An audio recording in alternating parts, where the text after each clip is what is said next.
प्रजाराम पूर्वा सन्ध्या प्रवर्तते श्रीमन्नृसिंह विजयी भव सुप्रभातम्। सप्तर्षि संघकृतसस्तुति सुप्रसन्ना श्रीमन्नृसिंह गुणरूप रमामहीभ्याम् साकं नृसिंहगिरि सत्वकृताधिवा। సుమన్ టీవీ ప్రేక్షకులకి నమస్తే. 100 ఏళ్ల ఆలయం సనాతన వైభవానికి స్వాగతం. ఈరోజు మనం ఒక అద్భుతమైన గుడికి వచ్చినాం. ఇది నిజంగా అద్భుతమైన గుడే. మీరు అందరూ నమ్ముతారో లేదో, అంటే కొంతమందికి తెలిసే ఉంటుంది, కానీ తెలవని వాళ్ళ కోసం మళ్ళీ చెప్తున్నా.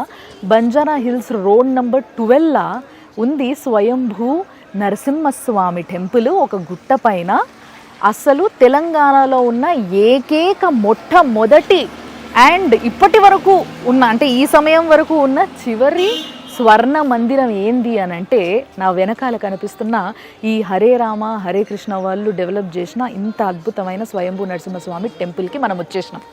మరి ఈ గుడిలా స్వామి లీలలు అంతా ఇంత కాదు.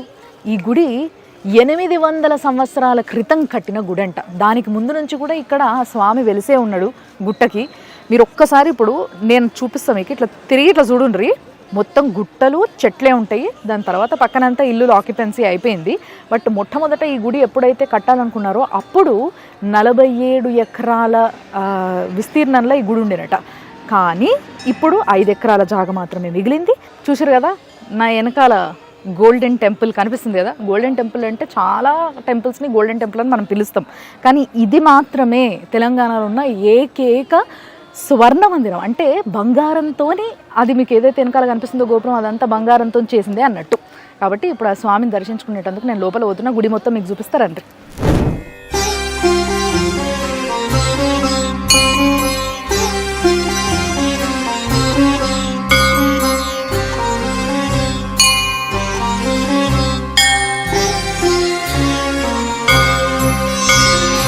अमलकनकवर्णं प्रज्वलत्पावकाक्षं सरसिजनिभवक्त्रं सर्वदा सुप्रसन्नं. ఎంత ఆహ్లాదకరంగా ఉందంటే గుడి, చాలా పెద్దగా ఉంది.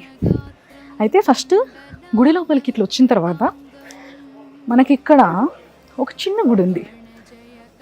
అయితే ఈ గుడి స్పెషాలిటీ ఏం తెలుసా? ఇక్కడ లక్ష్మీ నరసింహస్వామి, శివుడు, ఆంజనేయ స్వామి ముగ్గురు స్వయంభూనే. అయితే మొట్టమొదట మనం రాగానే ఇక్కడ ఆంజనేయ స్వామి ఉన్నాడు చూడుండ్రి. మీరు ఏ గుళ్ళో కూడా ఇలాంటి ఆంజనేయ స్వామి విగ్రహం అయితే డెఫినెట్గా చూసిండరు. ఆయన చూడుండ్రి తపస్సు చేస్తున్నాడు. మంచి కాలు ఇట్లా సక్లముఖం పెట్టుకొని కూర్చొని తపస్సు చేస్తున్నాడు. చతుర్భుజాలు ఆంజనేయ స్వామికి చతుర్భుజాలు చూడం కదా మనం. సో చతుర్భుజాలు ఆంజనేయ స్వామి శంకు చక్రాలను పట్టుకొని 2 చేతులు మాల పట్టుకొని, 2 చేతుల ఒక మాల పట్టుకొని తపస్సు చేస్తున్నాడు. కాబట్టి చతుర్భుజ తపస్సు ఆంజనేయ స్వామి అని పిలుస్తారు అనమాట. ఈయనని మొక్కుకుందాం. శ్రీ వీరధీర హనుమంతవ సుప్రభాతం.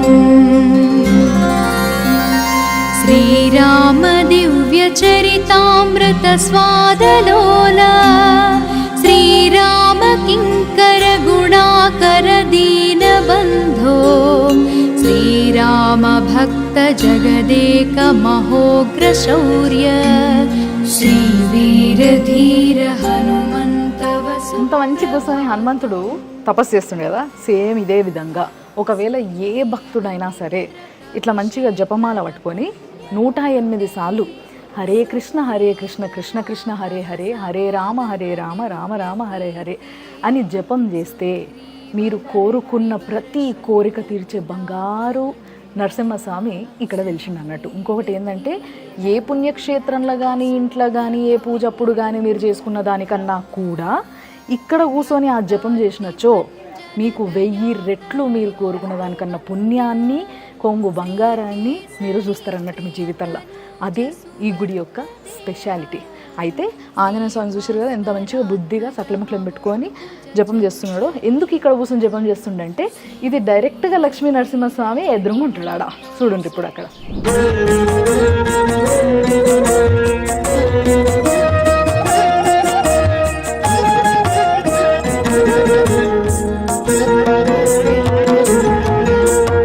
ఆనంద నిలయ గోవింద ఆపద్బాంధవ గోవింద ఆనంద నిలయ గోవింద ఆపద్బాంధవ గోవింద అంజనాద్రీశ గోవింద ఆశ్రిత వత్సల గోవింద అంజనాద్రీశ గోవింద ఆశ్రిత వత్సల గోవింద అలంకార ప్రియ గోవింద అనాథ రక్షక గోవింద అలంకార ప్రియ గోవింద అనాథ రక్షక గోవింద ఆండాళ్ నాయక గోవింద అక్రూర వరద గోవింద.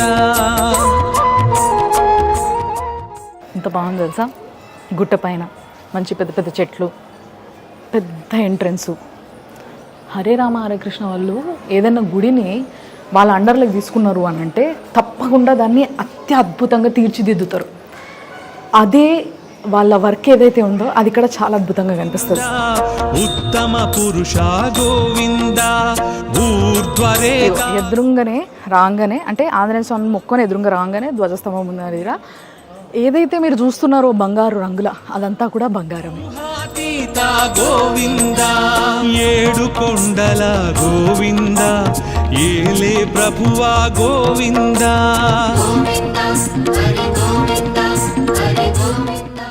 చాలామంది ఉన్నారు ఇవాళ కూడా గుళ్ళో తెలుసా. అసలు నిజంగా ప్రతిరోజు చాలామంది గుడికి రావడం జరుగుతుంది. అంటే ముఖ్యంగా పండగలప్పుడు మాత్రం ఇంకెక్కువ.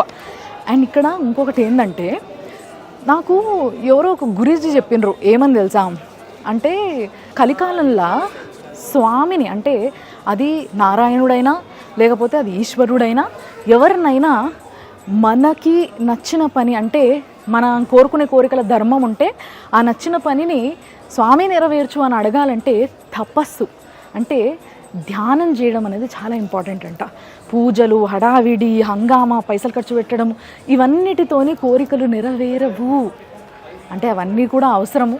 తప్పకుండా ఆ స్వామికి అంటే ఒక సంతోషాన్ని కలిగించడానికి అది చాలా అవసరం. కానీ నిజంగా చెప్పాలంటే ధ్యానం చేయడం వల్ల ఏదైనా కోరికని ఈజీగా నెరవేర్చుకునే శక్తి ధ్యానానికి ఉంది అని చెప్పేసి కలియుగంలో ముఖ్యంగా ఈ కలికాలలో కంపల్సరీ దానికో శక్తి ఉంటుందంట. కాబట్టి ఇక్కడ చాలామంది ధ్యానం చేసుకుంటారు. వచ్చిన వాళ్ళు వచ్చినట్టు ఎక్కడ పడితే అక్కడ కూర్చొని ధ్యానం చేస్తున్నారు. చూపిస్తాను నేను మీకు ఎవరికన్నా.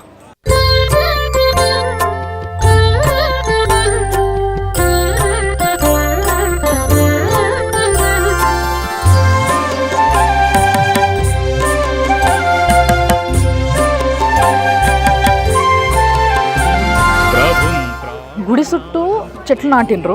అలా ముఖ్యంగా తులసి చెట్లు ఎక్కువ కనబడుతున్నాయి చూసిర్రా. ఎందుకంటే నారాయణుడికి ఒక పుష్పం లేకపోయినా పర్లేదు కానీ ఇంత తులసి దళం పెడితే చాలా ఖుషి అవుతాడంట ఆయన. అందుకోసమే గుళ్ళ మొత్తం కూడా తులసి చెట్లు పెంచుతున్నారు. నా వెనకాల గోపురం కనిపిస్తుందా మీకు? మామూలుగా మనము చాలా గుళ్ళల్లో గోపురాలన్నీ కూడా మంచి మొత్తం ఫుల్ ఆర్కిటెక్చర్తోని రంగులు రంగులు వేసి ఇట్లా చూస్తాం కదా. కానీ ఇదే నేను ఇందాక స్టార్టింగ్లో మీకు చెప్పిన గుర్తుందా, అదే తెలంగాణలో ఉన్న ఏకైక స్వర్ణాలయం అంటే బంగారంతో తయారు చేసిన గోపురం అదే అన్నమాట. అందుకోసమే దీన్ని గోల్డెన్ టెంపుల్ అంటారు. యాక్చువల్గా మన దగ్గర గోల్డెన్ టెంపుల్స్ అని ఇంకో 3-4 ఉన్నాయి. కానీ అవన్నీ గోల్డ్తోని కట్టినవి కాదు, లేకపోతే గోల్డ్ దాంట్లో పైన గోపురంలో పెట్టుడు ఇట్లాంటివి ఏం లేవు. బట్ ఇక్కడ మాత్రం కంప్లీట్గా మీకు బంగారం రంగులో కనిపిస్తుంది. అంతా కూడా బంగారమే అన్నట్టు. చూసారు కదా లక్ష్మీ నరసింహస్వామి విగ్రహం కనబడుతుందా మీ గోపురం పైన? కింద ఒకటి మీదొకటి. పైననేమో శంఖ చక్రాలు, ఒక సైడ్ శంఖు ఒక సైడ్ చక్రం రెండు ఉంటాయి. ఈ గుడిలో ఇంకో స్పెషాలిటీ ఏంది అని అంటే యాక్చువల్గా అయితే తెలిసి 800 సంవత్సరాల క్రితం ఈ గుడిని కట్టడం మొదలుపెట్టారు. కానీ యాక్చువల్గా చెప్పాలంటే ఈ గుడి ఎన్నో సంవత్సరాలు కొన్ని వేల సంవత్సరాల క్రితమే ఇక్కడికి అంటే ఈ గుట్ట మీద మీకు చూడండి. ఇప్పుడు ఇది గర్భగుడి కదా, ఇగో గర్భగుడి ఇట్ని చూపిస్తారండి. ఇంత పెద్ద కొండ ఉంది చూసినరా. స్వయంభూ లక్ష్మీ నరసింహ స్వామి వెలిసింది ఈ కొండకి. యాక్చువల్గా పెద్ద కొండ ఇది. దీన్ని అంతా కొట్టేసి గుడి కట్టేటందుకు చిన్నగా చేసిర్రు.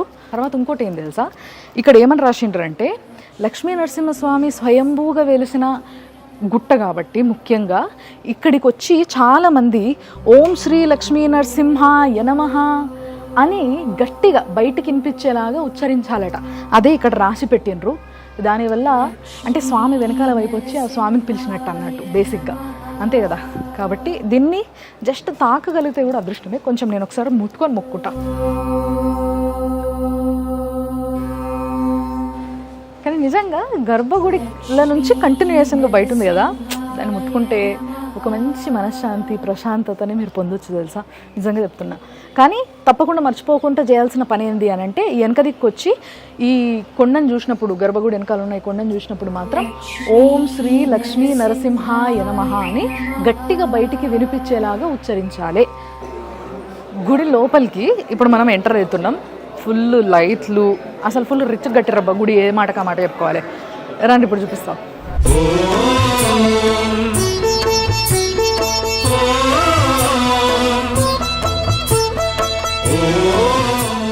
ఫస్ట్ ఇక్కడ నుంచి ఎందుకు షురు చేసినా తెలుసా, నేను చెప్పినా కదా, స్వయంభూ ఆంజనేయ స్వామి, స్వయంభూ ఈశ్వరుడు, స్వయంభూ నరసింహస్వామి అంటే నారాయణుడు, ముగ్గురు వెలిసిన ఏకైక క్షేత్రం అని చెప్పుకోవచ్చు ఇది. అయితే దగ్గరకు వచ్చి మీరు ఒకసారి శివలింగం చూడండి, దాని తర్వాత దాని విశిష్టత ఏందో చెప్తారండి.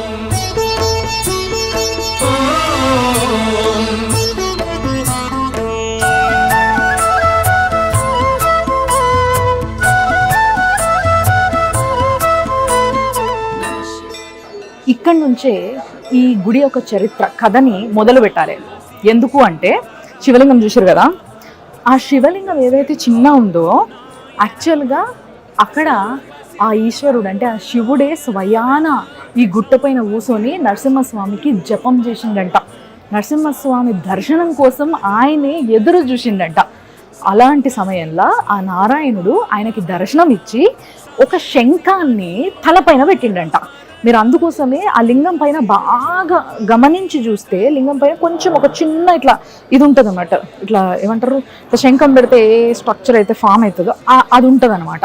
అయితే ఆ శంఖం పెట్టినందుకు ఇక్కడున్న ఈశ్వరుణ్ణి అంటే ఇక్కడున్న ఆ లింగాన్ని పాంచజన్య లింగం అని అంటారు అనమాట.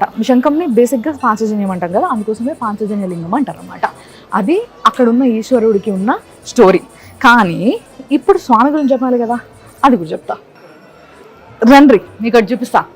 ఇక్కడ భగవద్గీతని ప్రతి ఒక్క లాంగ్వేజ్లో బుక్కును రాసి ఇక్కడ పెట్టి, యాక్చువల్గా ఎన్ని లాంగ్వేజెస్లో భగవద్గీత ఉంది అని అంటే ఎవరికి ఆన్సర్ తెలియదు. బట్ ఇక్కడ చూడండి, అరబిక్ దగ్గర నుంచి మొదలుపెట్టి అసామీ లాంగ్వేజ్లు ఉంది, చైనీస్ లాంగ్వేజ్లు ఉంది, బెంగాలీ లాంగ్వేజ్లు ఉంది, డచ్లు ఉంది, ఇంగ్లీష్లు ఉంది, ఫ్రెంచ్ లాంగ్వేజ్లు ఉంది, హిందీలు ఉంది, జర్మన్ లాంగ్వేజ్లు ఉంది, అసలు ఇది అది అని కదా, రష్యన్, రోమన్, అసలు ఎన్ని, సింధీ, ప్రతి ఒక్క లాంగ్వేజ్లో భగవద్గీత రాయడం జరిగింది. ఆ భగవద్గీతకి సంబంధించిన బుక్కులన్నీ ఇక్కడ ఉన్నాయి. ఎవరికన్నా ఏదైనా పర్టికులర్ లాంగ్వేజ్లో బుక్ కావాలి భగవద్గీత అనుకుంటే ఈ గుడికి వచ్చి కొనుక్కోవచ్చు. ఎందుకంటే ఇక్కడ స్టోర్ కూడా ఉంది, చూసారు కదా.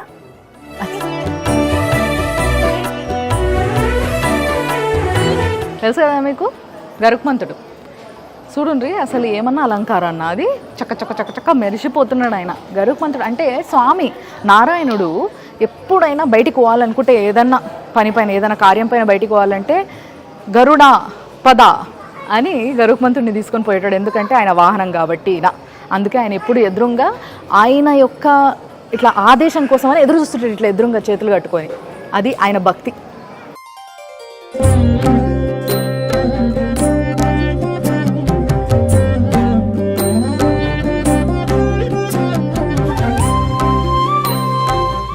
తర్వాత గుడిలో చాలామంది భక్తుల్ని కూర్చోబెట్టి ధ్యానం చేసుకునే విధానము, వాళ్ళు ఏదైతే ఒక ప్రతిరోజు జీవితంలో ఎన్నో ప్రాబ్లమ్స్తోని ఒక వేదనతోని కొట్టుబెట్టి ఆడుతుంటారు చూసిండ్రా, ఆ వేదనని వాళ్ళు కోల్పోయి సంతోషాన్ని వాళ్ళు సొంతం చేసుకునేలాగా వాళ్ళకు ఒక మార్గాన్ని ఈ గుళ్ళ నేర్పిస్తారు అన్నట్టు.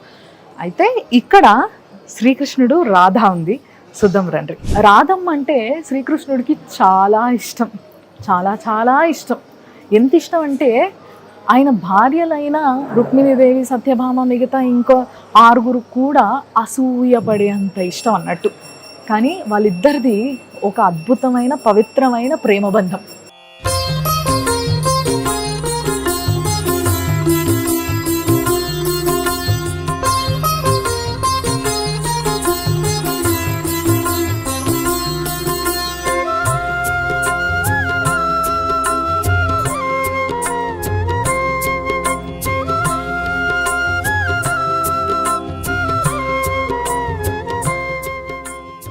జై శ్రీకృష్ణ.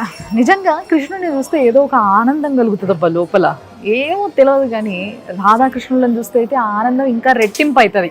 అదే ఆ అనుబంధము, ఆ ఇద్దరి ఫేస్లో ఉండే ఒక ఆనందం చూస్తేనే మస్తు ఖుషి అయిపోతాం జీవితంలో. అన్ని కోరికలు తీరిపోయినట్టు ఎంతో సంతోషంగా, ఎంతో ఆనందంగా ఉంటాం మనము. ఇప్పుడు నేను పోతున్నా ఆ స్వయంభూ లక్ష్మీ సమేత నరసింహ స్వామిని దర్శనం చేసుకొని ఆయనను కల్లారా చూసుకొని ఆయన ఎంత గొప్ప ఉన్నాడో, ఎంత ఘనంగా ఉన్నాడో మీకు చెప్పేటందుకు రండి.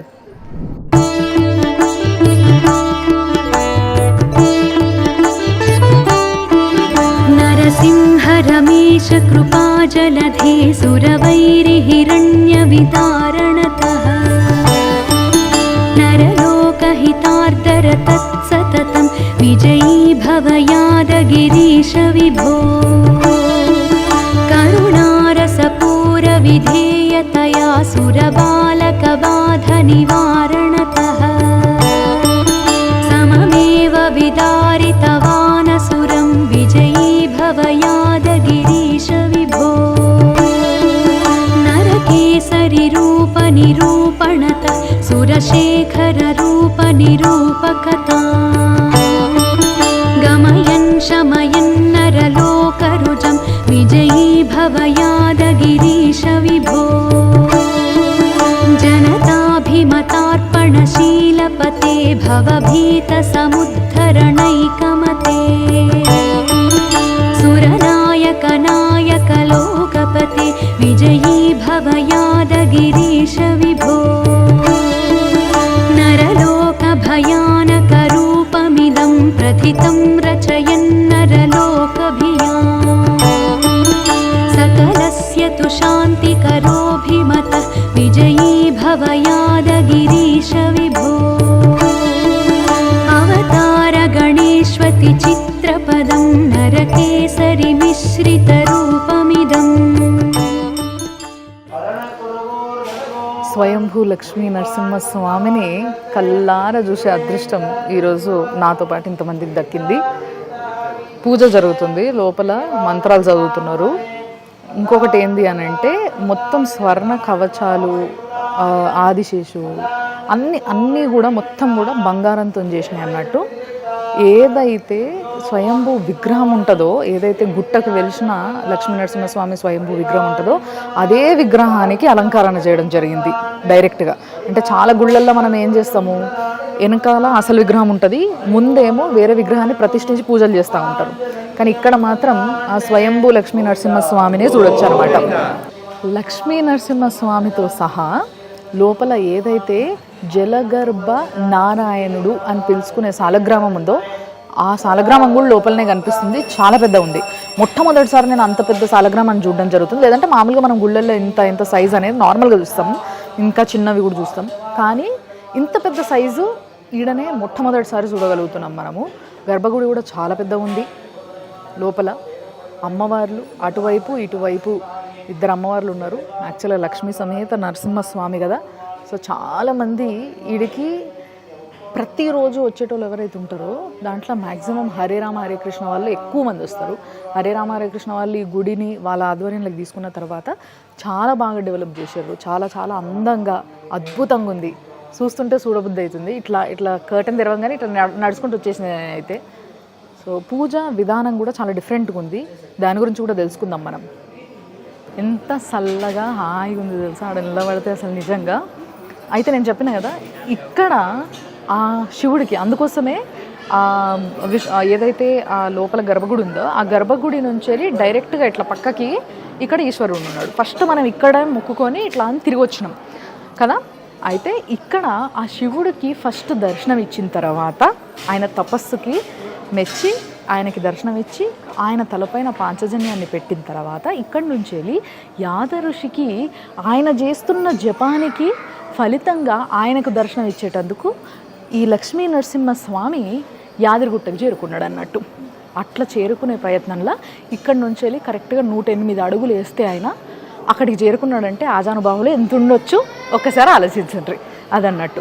అదే ఈ గుడి గొప్పతనం, చాలా గొప్పతనం. ఎంతోమంది ఋషులు మునులు, రామదాసు, తర్వాత అక్కన్న మాదన్నలు వీళ్ళందరూ కూడా ఇక్కడ ఈ స్వామిని దర్శనం చేసుకున్నారంట.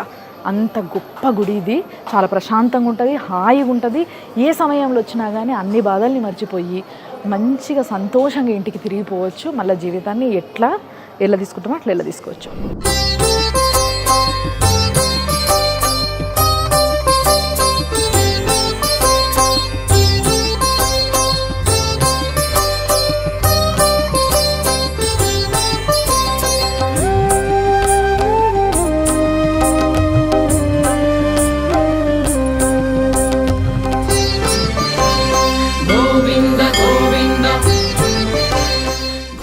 మరి ఈరోజు ఈ గోల్డెన్ టెంపుల్లా మనం ఈ టెంపుల్ గురించి ఇంకెన్ని విషయాలు తెలుసుకునేటందుకు నాతోనే ఉన్నారు శ్రీమాన్ శ్రీ సత్య గౌర చంద్రదాస ప్రభుజీ. ఆయనే ఈ స్వర్ణ మందిరం ఏదైతే ఉందో దీనికి ప్రెసిడెంట్గా ఉన్నారు. మరి ఆయనతోనే మాట్లాడదాము, ఇంకా చాలా విషయాలు తెలుసుకునేది ఉంది, అవన్నీ నేను అడుగుతా. జై శ్రీకృష్ణ గౌరజీ. హరే కృష్ణ. సో గురూజీ, ఈ గుడికి వచ్చినాక నిజంగా ఒక మంచి పాజిటివ్ వైబ్, చాలా ప్రశాంతంగా అనిపిస్తుంది. అసలు ఇంత అద్భుతమైన గుడి ఒక చిన్న గుట్ట పైన ఇంత సిటీ మధ్యలో కట్టగలిగినరు అని అంటే అంత హరే రామ హరే కృష్ణ గ్రూప్ చేసిన వర్క్ ఏందో ఇక్కడనే అర్థమైపోతుంది. సో ఆ అనుభూతి గురించి మాకు కొంచెం చెప్పండి. యాక్చువల్గా ఈ క్షేత్రము స్వయంభూ లక్ష్మీ నరసింహ క్షేత్రం అన్నమాట. ఎండోమెంట్ రికార్డ్స్ మనం చూస్తే ఇది 7th సెంచరీ దేవస్థానం. దానికంటే ముందర 19th అంటే 1907లో కృష్ణ ప్రసాద్ జాగీర్దార్ అని ఒక రాజు ఓకే ఈ స్వామికి ఒక 47 ఎకరాల స్థలాన్ని రాసిచ్చినట్టుగా 47 ఎకరాల ఆ స్థలం ఉండేదన్నమాట. సో స్వయంభూ క్షేత్రం పురాతనమైన క్షేత్రం ఇది. పురాణాల్లో కూడా చెప్పబడిన క్షేత్రం ఇది. సో స్వామికి అంత జాగీర్దార్ ఉండేది. కాకపోతే క్రమక్రమంగా ఇది అన్యాక్రాంతం కావడంతో ఇక్కడ ఉండే కొంతమంది ఆఫీసర్సు మా ఇస్కాన్ బెంగళూరుకి వచ్చి ఈ దేవస్థానాన్ని కూడా మీరు డెవలప్ చేస్తే బాగుంటుందని అన్నారన్నమాట. ఇస్కాన్ బెంగళూరులో మాకు ఒక టార్గెట్ ఏమిటంటే కొద్దిగా ఓల్డ్ టెంపుల్స్ని కూడా రెనోవేట్ చేయాలనేసి. సో అది మ్యాచ్ కావడంతో మేము ఇక్కడికి వచ్చాము. ఓకే. సో అట్లాగా ఈ మొత్తం హాల్ అంతటిని కూడా కొండను చెక్కి చేయాల్సి వచ్చిందన్నమాట. ఆ కార్నర్లో మనం చూస్తే ఒక రాయి కనిపిస్తుంది. ఆ కార్నర్లో అదండి ఆ హిల్ అంతలో ఉండేది అనమాట. సో దీన్ని కట్ చేసి హిల్లో ఒక టెంపుల్ హాల్గా చేస్తే భక్తులకి బాగా బాగుంటుందని మేము చేసామన్నమాట. అయితే మీరు చెప్పినట్టుగా స్వామివారికి ఎదురుగా శివలింగం ఉండేది అని. శివలింగం ఇక్కడ ప్రతిష్ఠించడం జరిగింది. ఓకే. అంటే అక్కడ నుండే వాళ్ళు అంటే శివలింగాన్ని కానీ మన మూలస్థానంలో ఉన్న లక్ష్మీ నరసింహస్వామిని కానీ మనం కదల్చకుండా వారికి దేవస్థానాలు ఏర్పాటు చేస్తామన్నమాట. ఓకే. కానీ నిజంగా ఈరోజు ఈ గుడికి రావడం అనేది చాలా సంతోషంగా ఉంది. ఇక్కడ ఎలాంటి పూజలు, ఏ పండుగలు ఏ విధంగా జరుపుకుంటారో తెలుసుకోవాలని ఉంది. ఇక్కడ వైభవంగా జరిగేది నరసింహ జయంతి, లక్ష్మీ నరసింహస్వామి అవతరించిన దినోత్సవము. అంతేకాకుండా రాధాకృష్ణుల వారి యొక్క జన్మదినోత్సవం, దట్ ఈస్ కృష్ణ జన్మాష్టమి. ఈ రెండు చాలా వైభవంగా జరుగుతాయి. తర్వాత వైకుంఠ ఏకాదశి అట్లాంటి ఫెస్టివల్స్ కూడా చాలా మనకి ఇక్కడ చాలా ఘనంగా జరుగుతుంది. ఏ ఫెస్టివల్ చేసినా చాలా మంది భక్తులు వస్తారు. ఇంత గొప్ప స్థలం. సో మీరు అన్నారే లక్ష్మీ నరసింహ దర్శనం అనేసి ఆ రకంగా శివుడితో ప్రారంభమైంది. ఎంతో మంది భక్తులకు ఎన్నో రకాల అనుభవాలు. పెళ్ళిళ్ళు కాని వాళ్ళు వస్తుంటారు, పిల్లలు పుట్టిన వాళ్ళు వస్తుంటారు. తర్వాత కొన్ని హ్యాబిట్స్ మానలేక దానికి కాస్త శక్తి కావాలని కోరుకునే వాళ్ళు వస్తుంటారు. మీరు ఇంత సేవ చేస్తారు కదా ఈ స్వామికి, ఆ స్వామి మీకు ఎప్పుడైనా దర్శనం ఇవ్వడం జరిగిందా? మనకి ప్రతిరోజు దర్శనం ఇస్తున్నాడు స్వామి. అంటే ఇక్కడ ఒక విషయం చెప్తాను. వీటన్నిటి వెనకాల ఒక సీక్రెట్ ఉందన్నమాట. దేవస్థానాన్ని త్వరగా కట్టడంలో ఒక సీక్రెట్ ఉందన్నమాట. అదేంటంటే హరేర్నామ హరేర్నామ హరేర్నామైవ కేవలం కలౌ నాస్తివా నాస్తివా నాస్తివా గతిరన్యత. అంటే శాస్త్రం ఏం చెప్తోంది అంటే ఈ యుగంలో ఒకే ఒక మార్గం ఉందంట. ఏంటది? హరినామం అన్నమాట. సో మేమేం చేసామంటే భక్తులు అందరం కూడా ఈ సౌత్ వెస్ట్లో నించుని అక్కడ స్వామివారి యొక్క ఈ హరినామాన్ని మేము చెప్పేవాళ్ళం.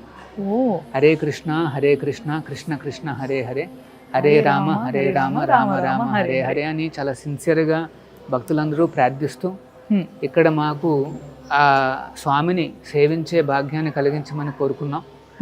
ఆ హరినామ ప్రభావం వలన ఇక్కడ ఎంత ఘనంగా మొట్టమొదటి గోల్డెన్ టెంపుల్ అనేది ఇక్కడ వచ్చిందన్నమాట. ఇక్కడ ఎన్నో రకాల మిరకల్స్ జరిగాయి. అందుకని ఇక్కడ నరసింహస్వామికి పేరేంటంటే సర్వాద్భుతాయ, లేకపోతే మిరకల్ నరసింహ అని పేరు అన్నమాట. ముఖ్యంగా చాలా మంది ఒక వేదనతో వస్తారు, ఏదో ఒక బాధతో వస్తారు. ప్రతి ఒక్క గుడికి ఒక ముద్ర పడిపోతుంది, ఈ పలానా కోరిక ఈ స్వామి తీరుస్తాడు నేను వెళ్ళి అడగంగానే అని.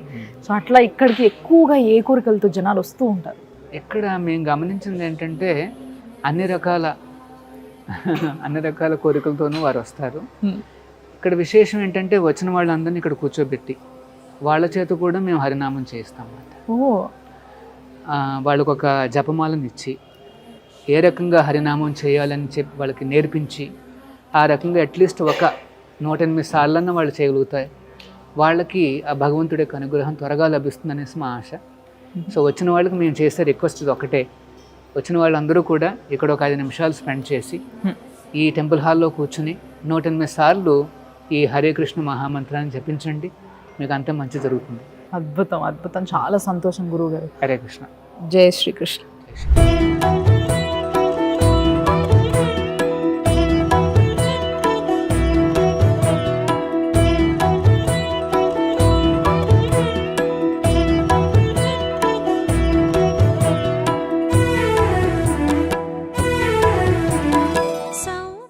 గోవులను చూస్తే నిజంగా మన యొక్క బేస్ ఏందో అర్థమవుతుంది తెలుసా. ఇవన్నీ కూడా ఈ గోవులన్నీ కూడా శివుడు ఈ కలర్ గోవులు ఏవైతే ఉన్నాయి, గోల్డెన్ కలర్ గోవులు, వీటికి ఈ బంగారు రంగు గోవులకి ఏదో వరం ఇస్తే ఈ కలర్ వస్తాయి అన్నట్టు. దీనికి నల్లవి తెల్లవి గోవుల కన్నా కూడా అత్యంత పవిత్రమైన గోవులు ఇవి. సో ఈ గోవులకి మీరు తినిపించేటందుకు బయటికి వెళ్ళి ఏది పడుతుంది తెస్తే కుదరది. ఏం తీసుకోవాలన్నా ఇక్కడ నుంచే కొంచెం అంతా ఈ గడ్డి తీసుకోవాలి, తినిపించాలి అన్నట్టు. సో గోసేవ గోరక్ష చాలా గొప్పది, మీ అందరికీ తెలుసు కదా. ఇంకో ఇక్కడ జబ్బలా పెట్టారు కదా, చూసారు కదా, కొనుక్కోవాల్సిన అవసరం లేదు, తీసుకొచ్చి జస్ట్ వాటికి తినిపిస్తే సరిపోతుంది. అటు సైడు పక్కకి ఇదంతా పెంచుతుర్రు అన్నట్టు. చిన్న చిన్న పిల్లల్ని తీసుకొచ్చి మంచిగా గోవులకి కొంచెం అంతా తినిపిస్తున్నారు చూసారా. అంటే చిన్నపిల్లలు అప్పటి నుంచి ఇట్లా తీసుకొస్తుంటే వాళ్ళకు కూడా అలవాటు అవుతుంది, వాళ్ళందరూ తెలుస్తుంది గోవుల పవిత్రత ఏంది, గోవుల గొప్పతనం ఏంది, గోవు అంటే దేవుడు అన్న విషయం కూడా వాళ్ళకి తెలియజేస్తుంటారు. ఇక్కడికి వచ్చి గోవుకి ఈ పలానా జాగల ఇక్కడ అంటే చూపిస్తాం, ఈ పలానా జాగల ఇంకో ఇక్కడ ఈశ్వరుడు ఉంటాడు, అంటే శివుడు అక్కడ కొలువై ఉంటాడంట. గోమాత శివుడికి అక్కడ జాగిచ్చింది అన్నట్టు. అయితే విష్ణుమూర్తి మాత్రం కడుపు జాగలు ఉంటాడు అక్కడ, ఆ వెనక దిక్కు మనం అటు ఓనికి లేదు. బట్ ఇక్కడ ఉండే ఈశ్వరుడికి ఇట్లా మొక్కొచ్చు.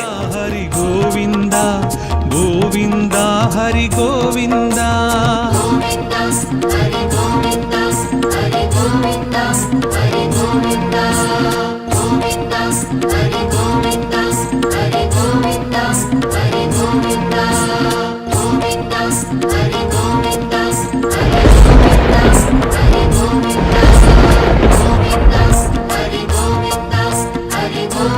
అసలు ఏందో ఇవాళ స్పెషల్ డే అన్నట్టుగా ఏం లేకపోయినప్పటికీ చాలామంది వచ్చారు గుడికి. ఇక స్పెషల్ డే రోజు ఎట్లా నిండిపోతారో ఇక్కడ జనాలు అనేది ఇప్పుడే అర్థం చేసుకోవచ్చు. ప్రతి ఒక్కరికి ఇక్కడ ప్రసాదం, దొన్న ప్రసాదం అంటే ఏంటండి? అచ్చా, డొప్పల్ని దొన్న అంటారా? ఓకే, ప్రసాదం. ఇదేమైనా ప్రసాదం తిన్నప్పుడు ఉంటుంది, ఆ ప్రశాంతత వేరేలాగా ఉంటుంది తెలుసా. సో వేడివేడిగా చాలా బాగుంది. మీరు కూడా ఈ గుడికి రావాలనుకుంటే మీకోసం మా వాళ్ళు జీపీఎస్లో అంటే గూగుల్ మ్యాప్స్లో ఎట్లా చూసుకోవాలి, ఎట్లా సెర్చ్ చేసి రావాలి అనేది చెప్తారు, దాన్ని ఫాలో అయిపోండి. ఇదే ఈరోజు మీరు చూసిన 100 ఏళ్ల ఆలయం సనాతన వైభవం